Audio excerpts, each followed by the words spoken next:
Hey gang, it's me. Day number 2. We're talking about the gates, walking the narrow road and going through gates. So this is part number 2.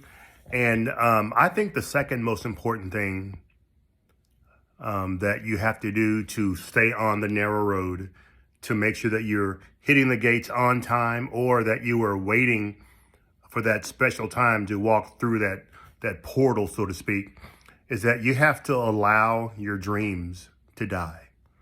You have to allow your personal ambitions to fall by the wayside. The Bible talks about that unless a seed falls to the ground and dies, it won't produce any more harvest.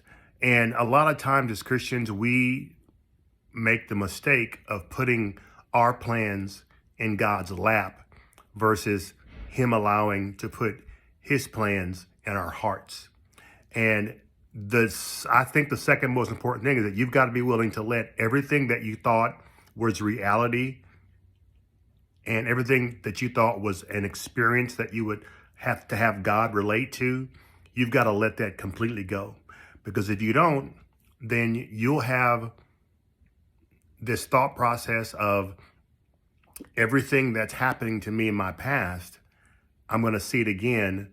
And if it doesn't coincide with my own goal, my own dream, you'll bypass it when God may be saying, hey, put your dream aside and follow mine. Matthew 6:33 says, seek first His kingdom, or His way of doing things. And then at that point, all these things that you want will be added to you.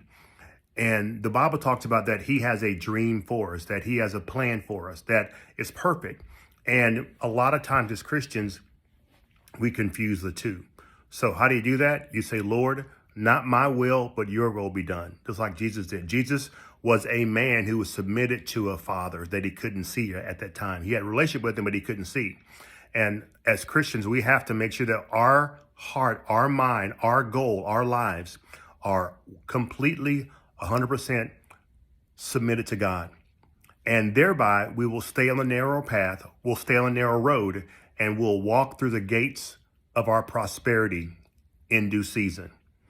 That's number 2, all right? You have to allow your dream to die and God's dream to lead you, to test you, to sift you until you're ready to move to the next gate. All right, hope that helps, guys. Love y'all. And so what you need to do is figure out, is my life right now my dream or God's dream? And then you do what you got to do. Love you guys. See you. Bye.